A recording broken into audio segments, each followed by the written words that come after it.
16वीं लोकसभा के लिए होने जा रहे आम चुनाव इस बार कई मायनों में अलग होने जा रहे हैं। आम चुनाव की तैयारियों में जुटे सभी दल रणनीतियों का ताना बाना बुन रहे हैं। कई नेता एक पार्टी से दूसरी पार्टी में चले गए हैं, तो कुछ अपनी पार्टी और गठबंधन दल के साथ मजबूती से खड़े हैं। ऐसे में यूपीए के साथ ही एनसीपी का क्या रुख है, इस पर पार्टी के नेता सुप्रिया सुले ने बात की न्यूज एक्सप्रेस के साथ। वो देश के सबसे पावरफुल में नेताओं में शुमार होने वाले नेता की पुत्री है, लेकिन ये उनकी एकमात्र पहचान नहीं है देश में, या फिर हम कहें कि राज्य में जो चुनिंदा लोकसभा सांसद है उनमें एक वो है। अपने पार्टी के महिला संगठन की वो निमंत्रक है, साथ ही साथ वो एक समाज सेवी है और एक कुशल गृहिणी भी। हम जिनका परिचय कर रहे हैं, अगर कहा जाए तो वो किसी परिचय के मोहताज नहीं, लेकिन फिर भी हम बता देते हैं। हम बात कर रहे हैं सुप्रिया सुले जी की, जो इस वक्त हमारे साथ पुणे में मौजूद है। उन्हीं से सीधी बात करते हैं। सुप्रिया जी, न्यूज एक्सप्रेस में आपका स्वागत है। जिस तरह आपका जिक्र हुआ, कई सारी बहुआयामी व्यक्तित्व की आप धनी हैं। आपके इस व्यक्तित्व को राष्ट्रवादी कांग्रेस, जो अब फिलहाल महाराष्ट्रवादी कांग्रेस है, उसे राष्ट्रवादी कांग्रेस ने राष्ट्र के रूप में अधिक पहचान दिलाने में, 2 डिजिट सांसद दिलाने में कितनी मदद होगी? नहीं, मेरे ख्याल से एक आदमी या एक औरत से पार्टी नहीं बनती। पार्टी कार्यकर्ताओं और विचार से बनती है।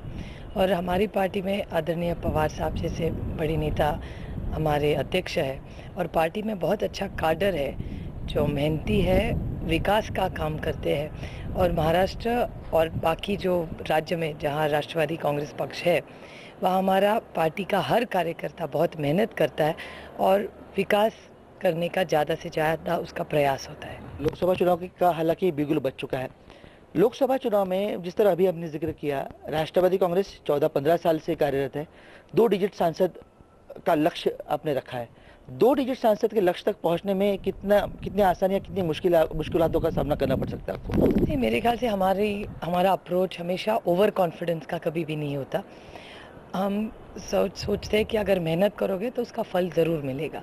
तो 10 साल से यूपीए सरकार का जो काम है, वो काम लेके हमारा पक्ष के और आगाड़ी जो हमारे कांग्रेस, हमारे मित्र पक्ष है, दोनों के सारे कार्यकर्ता एकजुट होके आज महाराष्ट्र में हर गांव में काम कर रहे हैं। और मेरे ख्याल से सिर्फ हमारा नहीं, कांग्रेस का और एनसीपी का बहुत अच्छा परफॉर्मेंस होगा। सुप्रिया जी, आपके पार्टी की कुछ खूबियाँ हैं, साथ ही साथ बाकी पार्टियों की तरह कुछ खामियां भी आपकी पार्टी में पिछले कुछ दिनों में देखने को मिला है कि दागदार मंत्री या दागदार नेता आपकी पार्टी से अधिक हुए। तो पार्टी की छवि पर इन चीज़ों का असर पड़ता है क्या? कुछ इसका असर पड़ता होगा, और किस तरह से इस असर से उबरने की कोशिश आप कर रही हैं? नहीं, हमेशा ऐसी चीज़ें होती रहती है, हर पक्ष में होती है, लेकिन बाकी के पक्ष क्या करते हैं उसमें मुझे ज़्यादा बोलने की ज़रूरत नहीं है। लेकिन हमारे यहाँ जब ऐसा कुछ होता है, ज़रूर चिंताजनक है ऐसी चीज़ें, लेकिन हमारी कोशिश हमेशा रहती है कि जो सत्य हो वो सबके सामने आए। इंक्वायरी के लिए हमेशा हमारी पार्टी हमेशा खुली है कि आप कोई भी आके इंक्वायरी कर सकते हैं। और हमारे जो नेता है उन पे सिर्फ आरोप हुए हैं, उस पर एविडेंस कुछ भी कहीं से भी सीरियसली नहीं आया है। तो आरोप प्रत्यारोप राजनीति में होते रहते हैं, और अगर हम गवर्नेंस में हो तो ज़्यादा होते हैं हमेशा। सुब्रत जी, शायद ये पॉलिटिकली करेक्ट आंसर होगा। तो क्या ये नियम नरेंद्र मोदी को भी लागू होता है कि जब तक आरोप साबित नहीं होते तब तक वो भी? एब्सोल्युटली। नरेंद्र मोदी एक व्यक्ति के लिए नहीं, आपके लिए भी है। अगर आप किसी ने मुझे कह दिया कि आपने खून किया है, जब तक मैंने देखा नहीं, ऐसे कोई भी कुछ भी आरोप कर सकता है, लेकिन एविडेंस होना चाहिए। और एक ऐसी कुछ चीज़ हो और जो हज़ारों लोगों ने, लाखों लोगों ने देखी हो, तो उसके लिए एविडेंस की ज़रूरत नहीं पड़ती। कोर्ट ने उन्हें निर्दोष कहा है, तो शायद मोदी निर्दोष है। नहीं, मॉरल रिस्पॉन्सिबिलिटी तो हर एक को लेनी पड़ती है। अगर मेरे क्षेत्र में अगर दंगे फसाद हो तो मुझे तो मॉरल रिस्पॉन्सिबिलिटी लेनी ही चाहिए ना। कानून के दायरे में अगर कहा जाए, एनसीपी के ही नेता इस तरह का साहसी बयान कर सकते हैं। एनसीपी के नेताओं के द्वारा ये बयान आए थे कि कोर्ट ने अगर उन्हें निर्दोष कहा तो उन्हें दोषी नहीं मानना चाहिए। आप समर्थन करते? नहीं, हमारे वरिष्ठ नेता आदरणीय प्रफुल्ल भाई जी ने ये कहा था, तो ज़रूर ये उनकी लाइन ज़रूर है, लेकिन एक नैतिक भी विचार होता है। सिर्फ कोर्ट लाइफ में सब कुछ नहीं होता, लेकिन एक नैतिक जिम्मेदारी भी हर आदमी की, हर औरत की होती है। अगर कोई मुख्यमंत्री हो और उनके यहाँ दंगे फसाद हो, तो ज़रूर एक नैतिक जिम्मेदारी उन्होंने लेनी चाहिए। नैतिक जिम्मेदारी लेनी चाहिए, लेकिन जब तक कानूनन कुछ चीज़ नहीं साबित होती तब तक गुनहगार नहीं माना जाना चाहिए। हाँ, ऐसी सोच कई जगहों पे है, लेकिन कल ही मैंने किसी का बयान पढ़ा था कि ये बहुत प्राइमरी ये सब इंक्वायरी हुई है उसे एक डिटेल इंक्वायरी होनी चाहिए, ऐसे कईयों की मांग है। और मेरे ख्याल से हर नेता को किसी भी इंक्वायरी से डरना क्यों, अगर आपने कुछ किया नहीं तो डरने का क्यों किसी से। बिल्कुल, आपकी पार्टी के एक सबसे वरिष्ठ नेता है, या फिर हम ये कहें कि देश के राजनीति में जिनका नाम काफ़ी इज्जत से लिया जाता है, ऐसे नेता है शरद पवार जी, जो आपके पिता भी है। उन्होंने बार बार कभी नरेंद्र मोदी का समर्थन किया, कभी उनके खिलाफ वक्तव्य किया, कभी नरम कभी गरम। इस तरह का रुख जब होता है तो सामने वाले के मन में ये संभ्रम पैदा होता है कि राष्ट्रवादी कांग्रेस शायद उन एनडीए की तरफ भी उनका झुकाव हो सकता है। नहीं, पॉलिसी मेकिंग पे बदलाव है। पर्सनल अटैक तो हमारी स्टाइल ही नहीं है, हम कभी भी पर्सनल अटैक किसी पे भी नहीं करते। पॉलिसी पे अलग अलग हर एक का कोई मुद्दा हो सकता है, और एक इंडियन डेमोक्रेटिक सिस्टम में हमेशा किसी को भी बोलने का अधिकार है, टीका टिप्पणी करने का अधिकार है। तो कभी नरम कभी गरम नहीं, पॉलिसी वाइज पॉइंट वाइज हमेशा किसी को भी, हमारी पॉलिसी बहुत ही क्लियर है। हमेशा हम पे आरोप किए जाते हैं, लेकिन 10 साल से कांग्रेस कभी भी थोड़ी अड़चन में भी हो, लेकिन राष्ट्रवादी कांग्रेस उनका एक ऐसा साथी है जो 10 साल से उनके साथ हमेशा रहा है। इनके साथ रहेगा, इस बात की कोई गारंटी नहीं दी जा सकती। हमेशा नहीं, हमारा सब गारंटी के ही साथ, हमारा वारंटी कार्ड बहुत लंबा है। लेकिन शरद पवार जी ने कहा कि कोई भी पार्टी राजनीति के लिए अछूत नहीं होती। नहीं, बट ये सबके लिए ही है ना। आप एनडीए के आज सदस्य देखिए, पहले यूपीए में थे, कई एनडीए में गए, कई एनडीए के यूपीए में आए, ये हिस्ट्री बता दी। लेकिन हम हमेशा कांग्रेस के साथ ही रहे हैं, इसके बाद ही कांग्रेस के साथ ही रहेंगे। लेकिन तीसरे मोर्चे की जब बात आती है, फिर एक बार शरद पवार जी का नाम सबसे आगे होता है। नहीं, ये हम तो नहीं चर्चा करते, ये तो प्रेस और टीवी और कई एडिटोरियल्स में मैं पढ़ती रहती हूँ। हमारी पार्टी की तरफ से ऐसी कोई भी मांग भी नहीं है, कोई अपेक्षा भी नहीं है।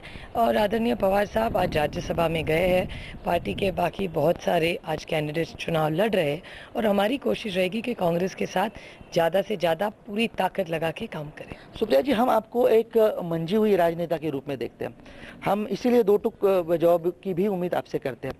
पिछले कुछ सालों में आज़ादी के बाद, या फिर 1950 के बाद जब हम रिपब्लिक हुए, तब से जब महाराष्ट्र को मौका मिला, एक तो बहुत कम बार मौका मिला प्रधानमंत्री पद के दावेदार बनने का, लेकिन जब मौका मिला तब तक हम उस मौके से चूक गए।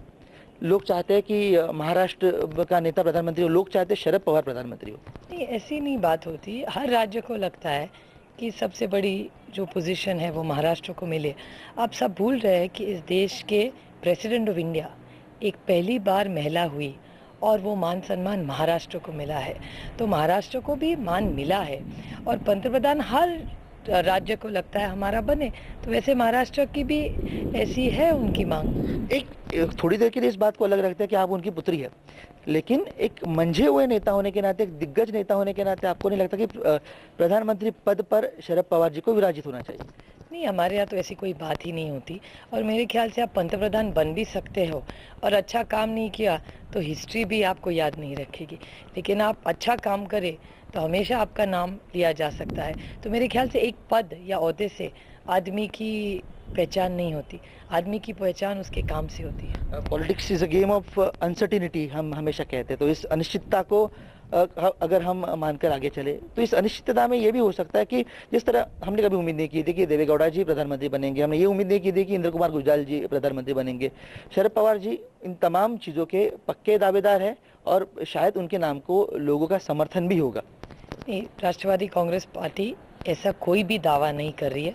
मैं फिर एक बार बता रही हूँ, हमारा एक ही एजेंडा है कि कांग्रेस के साथ मिलजुल के ज़्यादा से ज़्यादा सांसद महाराष्ट्र से दिल्ली भेजे, यहीं तक हमारी इच्छा सीमित है। हम यहाँ प्रधानमंत्री पद की बात करें, वहाँ पर प्रकाश सिंह बादल जो पंजाब के मुख्यमंत्री, उन्होंने अमृतसर में एक बयान दिया था कि देश के अगले उप प्रधानमंत्री अरुण जेटली होंगे। चलिए, जो भी बने, मेरे ख्याल से सबको हमारी शुभकामना रहेगी, कोई अच्छा काम करे और इस देश को स्थिर सरकार जो दे सके वही बने। अभी बादल साहब ये बहुत बड़े वरिष्ठ नेता है, तो उन्होंने जो बयान किया है उस पर मैंने कुछ बोलना अच्छा नहीं होगा। महाराष्ट्र की बात करते हैं। महाराष्ट्र में आपने राष्ट्रवादी युवती कांग्रेस को आगे बढ़ाने की कोशिश की, उसमें कई हद तक आप सफल भी साबित हुई। आपकी पार्टी के साथ जुड़ी हुई डॉक्टर हिना गावित बीजेपी के खेमे में दाखिल हो गई, बड़ा झटका है। हाँ, ज़रूर। बहुत झटका नहीं कह सकती, दुख की बात ज़रूर है, क्योंकि हमारा अलायंस हुआ है और हिना की इच्छा थी कि वो लोकसभा इलेक्शन लड़े, लेकिन पार्टी में अगर हमारी एक बार कांग्रेस से बात हुई है और ये बहुत सालों से कांग्रेस की सीट है, इसीलिए हमारी कोशिश रही थी कि हिना ना लड़े, क्योंकि अगर वो लड़ेगी तो वो हमारी संगठन के लिए अच्छी चीज़ नहीं होगी, वो धोखा होगा कांग्रेस के साथ। इसीलिए हमने पार्टी ने एक निर्णय लिया कि हिना नहीं लड़ सकती। नेतृत्व के गुण जो है वो विरासत से आपको मिले हैं। राज्य की पहली महिला मुख्यमंत्री होने का मान सुप्रिया सुले को मिलेगा क्या? नहीं, मेरे ख्याल से ऐसी पब्लिक लाइफ में कोई विरासत किसी को नहीं देता। ये कोई शेयर या घर नहीं है कि विरासत में मिले। तो मेरे ख्याल से ये पहला विचार ही मेरे लिए तो गलत है। और महाराष्ट्र की पहली महिला मुख्यमंत्री का हमेशा ये सवाल उठता है। मैं टोकनिज्म पे नहीं विश्वास रखती कि आप महिला मुख्यमंत्री क्यों पूछते हो, क्योंकि आपको लगता है महिला मुख्यमंत्री होगी तो महाराष्ट्र के हर महिलाओं का हर समस्या दूर होते। आप देखते हैं इस देश में यूपीए के चेयरपर्सन एक महिला थी, स्पीकर महिला थी, हमारी राष्ट्रपति महिला थी, हमारी सुषमा जी भी पार्लियामेंट में लीडर ऑफ अपोजिशन थी, नेता प्रतिपक्ष थी। 4 बहुत ऊंची जगह पे महिलाएं थी। इस हिसाब से तो इस देश की हर औरत का हर जो उसका पीड़ा है उससे उसे मुक्ति मिलनी चाहिए। लेकिन मैं टोकनिज्म नहीं, मैं पॉलिसी मेकिंग में काम करती हूँ। तो सिर्फ एक महिला मुख्यमंत्री होने से सब सवाल नहीं, सबके या दिक्कतें नहीं छूटने वाली। मेरे ख्याल से अगर अच्छी पॉलिसी करे और अच्छे काम करे और एक सामाजिक परिवर्तन के लिए एक टोकनिज्म से कोई ज़्यादा फर्क नहीं पड़ता। अजित पवार जी को आप मुख्यमंत्री पद के प्रबल दावेदार के रूप में मानते हैं? ज़रूर मानते हैं। हमारे यहाँ 3-4 बहुत अच्छे कैंडिडेट्स हैं पार्टी में जो सक्षम मुख्यमंत्री बन सकते हैं महाराष्ट्र के। अजित पवार जी ने अपने साक्षात्कार में कहा है कि मैं सुप्रिया सुले को मुख्यमंत्री पद के लिए समर्थन दूंगा। नहीं, ये तो मेरे भाई का प्यार है, क्योंकि हमारे रिश्ते पार्टी से अलग है। हम पार्टी और रिश्ते ये साथ नहीं करते। और दादा और मैं हमारे जो पर्सनल एम्बिशंस है वो पार्टी और कार्यकर्ता पे कभी नहीं ला देंगे। भाई बहन के प्यार की आप बात करते हैं, लेकिन बार बार अजित पवार और सुप्रिया सुले जी के बीच तकरार की चर्चा होती रही है। आप ये कहेंगे शायद ये मीडिया का किया जा रहा है? पब्लिकली कहीं देखा है कुछ? पब्लिक ये सब चीजें नहीं होती। अगर गिले शिकवे होते तो पब्लिक शायद नहीं होते। नहीं, गिले शिकवे अगर होते तो कहीं दिखते।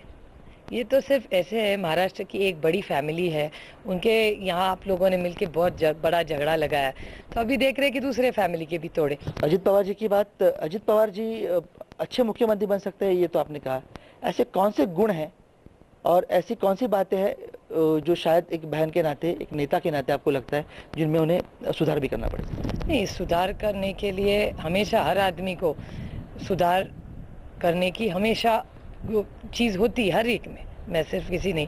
अभी मेरे फादर है, वो उसके बारे में पूछ क्या सुधार कर सकते हैं। उनको मोबाइल ज़्यादा अच्छा यूज़ करने को नहीं, तो उसी को भी आप सुधार भी कह सकते हैं। तो हर आदमी का ग्रोथ और चेंज इज़ इनएविटेबल। अजित जी को विवादास्पद बयान देने से बचना चाहिए? नहीं, मेरे ख्याल से हर एक का एक स्टाइल होता है और मार्केट में एक वैल्यू होती है। कोई भी और भी वो करे, वो बयान करे तो शायद ब्रेकिंग न्यूज़ ना हो वो, लेकिन कुछ भी कहे तो ब्रेकिंग न्यूज़ हो जाती है। तो मार्केट वैल्यू है मेरे भाई का। लेकिन जब विवादास्पद बयान हुआ था तब एक महिला होने के नाते शायद आप भी काफी आहत हुई होंगी। नहीं, महिला और पुरुष का प्रश्न नहीं है। तभी दादा ने उन्होंने खुद ने कहा कि उनसे गलती हो गई है। उन्होंने महाराष्ट्र की भी माफ़ी मांगी थी। मेरे ख्याल से हर आदमी या हर व्यक्ति से कभी लाइफ में गलती होती है, मुझे से भी हुई है, आपसे भी हुई होगी। तो अगर आदमी या औरत कोई भी हो, अगर वो माफ़ी मांगे तो मेरे ख्याल से भगवान भी माफ़ करते हैं। तो सुप्रिया सुले को आपने सुना, उनका कहना है कि हम यूपीए के साथ बने रहेंगे और इस बार लोकसभा चुनाव में कोशिश यही कि कांग्रेस के साथ मिलकर ज्यादा से ज्यादा सीटें लेकर आए। रुकेंगे यहाँ पर एक छोटे से ब्रेक के लिए। ब्रेक के बाद क्या कलमाड़ी का पक्ष ले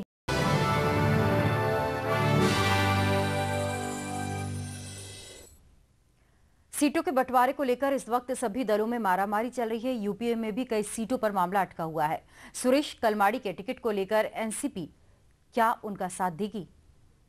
इसी तरह का बयान कुछ साल पहले दो भाइयों ने किया था। दो ठाकरे इसने ये कहा था कि हम अपने रिश्ते को बचाने के लिए राजनीति भी छोड़ सकते हैं, लेकिन क्या हुआ हमने देखा। नहीं, उनके फैमिली का मैं कैसे बोल सकूं, मैं हमारी फैमिली की, मुझे दूसरे के घर में झांकने की आदत नहीं है। उन्होंने जो किया वो उनको योग्य लगा, उसका उस पर मैं कमेंट भी नहीं करूंगी, वो उनका पर्सनल इंटरनल मैटर है। आपके पारिवारिक संबंध भी है ठाकरे घराने से। हाँ, मेरे तो हम सारे हर पॉलिटिकल पार्टी के साथ मेरे बहुत अच्छे संबंध, में कभी छुपा भी नहीं रहे कभी। तमाम पार्टी के नेताओं से इस तरह के पारिवारिक संबंध, अच्छे संबंध होना, क्या ये चीज़ें भविष्य में राष्ट्रवादी कांग्रेस को, जाहिर सी बात है आप राष्ट्रवादी कांग्रेस को ज़्यादा पुख्ता पार्टी के रूप में लोगों के सामने लाने में, उन्हें उसमें उसे उजागर करने में ज़्यादा उत्सुक होंगी।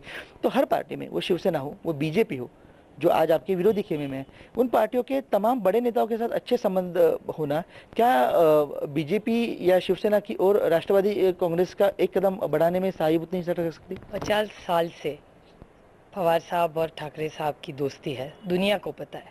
50 साल में कुछ बदला है तो अब क्यों बदलेगा। और महाराष्ट्र की ये स्टाइल है, और मुझे अभिमान है इस बात का कि हम पॉलिटिकल डिफरेंसेस और दोस्ती दोनों बहुत अलग रखते हैं। पुणे की राजनीति की बात करते हैं। पुणे में काफ़ी रस्साकशी देखने को मिल रही है। आप का चुनकर आना लगभग तय माना जा रहा है, ये लोकतंत्र की बात है हालांकि, लेकिन पुणे में जिस तरह से सुरेश कलमाड़ी के टिकट को लेकर बहस चल रही है, जिस तरह का माहौल है, कभी वो शरद पवार जी के करीबी थे, आज जाहिर सी बात है विरोधी है। क्या लगता है पुणे की स्थिति क्या होगी? सुरेश कलमाड़ी पवार साहब के विरोधी बिल्कुल नहीं है। आज क्या स्थिति लगती है पुणे में? उन्हें टिकट नहीं मिला, नाराजगी का माहौल है, इसका असर कांग्रेस, राष्ट्रवादी कांग्रेस पर कितना पड़ेगा? राष्ट्रवादी कांग्रेस का तो कोई सवाल ही नहीं है। हाँ, अजीत दादा ने 15 दिन पहले बयान दिया था कि पुणे या महाराष्ट्र में कांग्रेस जहाँ जहाँ जिसी को भी टिकट दे, राष्ट्रवादी कांग्रेस का हर नेता, हर कार्यकर्ता पूरी ताकत से वहाँ काम करेगा। सो पुणे में जिसको टिकट देंगे उसका काम हम तन मन धन से करेंगे। लेकिन जिस तरह से समर्थन मिल रहा है कलमाड़ी जी को, उसे देखते हुए वो एक कांग्रेस पार्टी का इंटरनल मैटर है, हमारा कहाँ कुछ सवाल आता है। किसी भी नेता को मिलेगा, राष्ट्रवादी कांग्रेस, एनसीपी, उस नेता के लिए। विश्वजीत कदम जी को टिकट मिली है, और कल ही हमारी और कांग्रेस की एक जॉइंट बहुत बढ़िया मीटिंग पुणे में हुई, और हर नेता, दोनों पार्टी के बहुत साथ, बहुत अच्छा वातावरण था। और हम पुणे में, सिर्फ पुणे में नहीं लेकिन महाराष्ट्र में जहाँ जहाँ कांग्रेस की सीट है, तन मन धन से पूरी ताकत लगा के राष्ट्रवादी कांग्रेस का हर नेता और कार्यकर्ता काम करेगा। लोकसभा में आपकी परफॉर्मेंस काबिल तारीफ रही है। आपने आपकी 86% आप मौजूद रही है, कई 700 से अधिक विषयों में आपने रुचि ली है। इन तमाम चीज़ों को देखते हुए एक परिपक्व राष्ट्रीय स्तर का नेता सुप्रिया सुले में तैयार होता नजर आ रहा है। इस परिपक्वता का कितना असर आपको खुद महसूस करने को मिलता है? ऐसा नहीं है, life is a learning process. मुझे 5 ही साल हुए हैं, तो ये आप जो शब्द उतारे तो वो बहुत मेरे लिए बड़े हैं। रोज़ कुछ ना कुछ सीखने को मिलता है, अनुभव आता है, लोगों से मिलने, बड़े दिल्ली में रह के सारे वरिष्ठ नेता, उनकी जो बातें हैं, उनकी सोच है, वो बहुत नज़दीक से देखने को मिलती है। तो एक्चुअली मैं बारामती के लोगों की बहुत बहुत आभारी हूँ कि उन्होंने मुझे 5 साल दिल्ली में काम करने का एक मौका दिया, और मेरे ख्याल से आगे से बहुत ज़्यादा से ज़्यादा विकास जो दिल्ली में या हर अगर क्षेत्र में अलग होता हो, वो हमारे यहाँ कैसे है, हमारे राज्य में कैसे है, ज़्यादा से ज़्यादा विकास कैसे हो, यही हमारी कोशिश है। राजनीति में ऐसी कौन सी चीज़ें जो सुप्रिया सुले जी को बिल्कुल पसंद नहीं? मेरे ख्याल से रोज़ आज जो आरोप प्रत्यारोप होते हैं वो मुझे बिल्कुल पसंद नहीं, क्योंकि ऐसा होता है कि सिर्फ मेरे लिए नहीं, मैं किसी के लिए भी बोल रही हूँ, हर पॉलिटिकल फैमिली के लिए बोल रही हूँ, सिर्फ हमारी नहीं, हमारे विरोधक के लिए भी, कि आप जब बहुत सारे आरोप प्रत्यारोप करते हैं और उसका एक लेवल अगर बहुत ज़्यादा नीचे जाए तो उस पर एक फैमिली पे भी इन्फ्लुएंस होता है। हर घर में बच्चे होते हैं, स्कूल कॉलेज जाते हैं, वो एक बहुत पॉलिटिकल, क्योंकि आरोप जब होते हैं तो बेफान लोग कुछ भी बोलते रहते हैं। और मेरे ख्याल से महाराष्ट्र में हमेशा एक बैलेंस रखा है, पर्सनल अटैक्स कभी नहीं लोगे, लेकिन आज मैं देख रही हूँ महाराष्ट्र में बहुत पर्सनल अटैक्स हो रहे हैं जो हमारी स्टाइल नहीं रही है, और उन्होंने जितने भी करे हम कभी भी नहीं करेंगे, लेकिन ये बहुत नया ट्रेंड आ रहा है और वो मुझे बहुत ज़्यादा पसंद नहीं है। एक बात बहुत सरकास्टिक अंदाज में कही जाती है कि जब एक नेता अपनी पार्टी छोड़ के दूसरी पार्टी में जाता है, मान लो इलेक्शन जल्दी नज़दीक आ गया, क्या राजनीति में टिके रहने के लिए, सत्ता पर बने रहने के लिए एक दूसरे के नेताओं को इस तरह से भगाना वाकई ज़रूरी है? नहीं, बिल्कुल ही नहीं। ये कोई किसी अंतर से हो जाता है। जैसे हमारे भी पार्टी के 2 लोगों को बीजेपी ने टिकट दिया है लास्ट मिनट लेके। तो हर पार्टी में अगर कोई नाराज हो, दुखी हो, उनको टिकट नहीं मिले, पार्टी कभी किसी को नहीं निकालती, नहीं तो बुलाती भी नहीं। ये इंडिविजुअल केसेस होती है हमेशा। आप देख लीजिए जो गए हैं उनका कोई इंडिविजुअल इश्यू है, इसलिए पार्टी बदली है हर एक ने। आमतौर पर इंपोर्ट किए हुए नेता को अगर टिकट दिया जाए तो पार्टी में बगावत होती है, पार्टी में नाराजगी होती है। ये बात मावल में देखने को मिली है, ये बात कई जगहों पर बार बार देखने को मिलती है। मेरे ख्याल से सबसे ज्यादा तो इम्पोर्टेड लोगों को टिकट बीजेपी ने दी है। लेकिन फिर बीजेपी ने दी, इसका मतलब एनसीपी पल्ला नहीं झटक सकती। नहीं, हमारे यहाँ तो हम जगताप जी को मावल में टिकट दे रहे थे, उन्होंने बदलाव लास्ट 1 साल से वो टिकट पार्टी को मांग रहे थे, पार्टी ने हाँ भी किया था, लास्ट मिनट में उनका कुछ मत परिवर्तन हो गया। इससे में पार्टी क्या कर सकती। न्यूज एक्सप्रेस पर सुप्रिया सूले से खास बातचीत जारी है। वक्त यहाँ पर एक छोटे से ब्रेक का है। ब्रेक के बाद क्या पवार ने तोड़ा मुंडे का घर, इसका जवाब।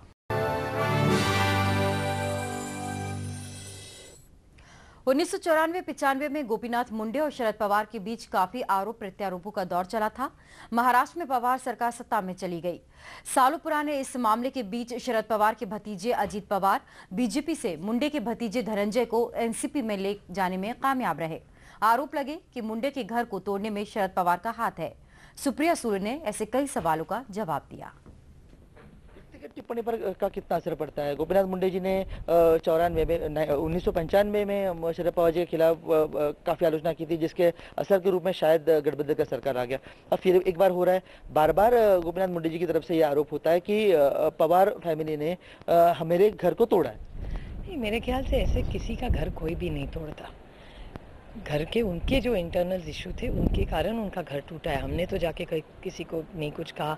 और 95 की आपने बात छेड़ी, मुंडे जी वरिष्ठ नेता है, उन्होंने जो आरोप पवार साहब पे किए बहुत सारे किए थे और बोल रहे थे, तभी मुझे याद है ट्रक लोड के हम लाएंगे। हाँ, सब ने कहा ना, उन्होंने कहा था, मुंडे जी ने उनका बहुत बड़ा साथ तब दिया था। 95 में हम 2014 में कुछ भी प्रूफ हुआ?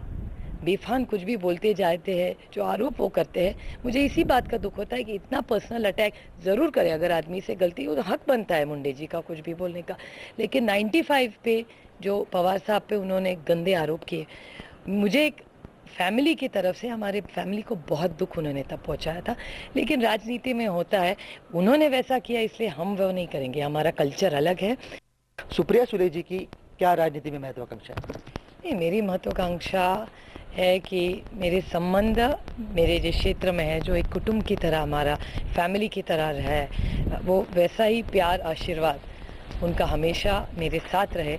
और हमारी पार्टी, हमारी गठबंधन ये देश की सेवा में ज़्यादा से ज़्यादा काम करे। कौन सा ऐसा ओहदा जिसे आप पाना चाहती है? शायद आप ये कहेंगे कि मैं कोई ओहदा पाना नहीं चाहती। नहीं, फिर एक बार सांसद बनी रहना चाहती हूँ 100%। सांसद, बाद में मंत्री, बाद में शायद नहीं, साहब मंत्री का मुझे इतना महत्व नहीं लगता। मैं सांसद ज़रूर बनना चाहती हूँ, क्योंकि सांसद होने के नाते मैं महाराष्ट्र के जो सवाल है, हमारे जो इश्यूज़ है, वो दिल्ली तक लेके जा सकती हूँ। और हमारे क्षेत्र का मुझे लगता है कि मेरी ये जो मुझे चांस मिलता है, उससे बारामती लोकसभा मतदार मेरे जो क्षेत्र है और महाराष्ट्र की जनता को कुछ ना कुछ हमारी सबसे एक साथ मिलके एकजुट होके राज्य के लिए, देश के लिए कुछ बड़ा काम हो। महाराष्ट्र की राजनीति में फिलहाल आने का कोई इरादा नहीं है? मैं हूँ, वैसे हमारा संगठन है बहुत राज्य में नहीं, बिल्कुल नहीं आएंगे। नहीं, बिल्कुल। न्यूज़ एक्सप्रेस से बात करने का बहुत बहुत धन्यवाद। आने वाले कुछ समय में सुप्रिया सुले भी राष्ट्रीय और राज्य की राजनीति में अलग तेज से अगर प्रज्वलित होते दिखे तो शायद किसी को आश्चर्य वाली बात नहीं होगी, क्योंकि उनके पूरे तेवर अपने पिता शरद पवार की तरह ही है। पुणे से कैमरामैन नयन जादव के साथ सचिन परब, न्यूज़ एक्सप्रेस। तो अभी पिछले आधे घंटे आपने सुप्रिया सूले को सुना, किस तरह की उनकी राजनीतिक महत्वाकांक्षा है। उन्होंने साफ कहा है कि जनता का प्यार ही मेरे लिए काफी है, यही मेरी राजनीतिक महत्वाकांक्षा है। और साथ ही एनसीपी किस तरह से आगे बढ़ेगी, कांग्रेस के साथ हमेशा रहेगा, यूपी में वो बने रहेंगे और कांग्रेस के साथ मिलकर आगामी लोकसभा चुनाव में ज्यादा से ज्यादा सीटें हासिल करना फिलहाल उनका लक्ष्य है। और इसी के साथ इस खास पेशकश में मेरे साथ इतना ही। खबरों के सफर को आगे बढ़ाएंगे मेरे सहयोगी राजीव।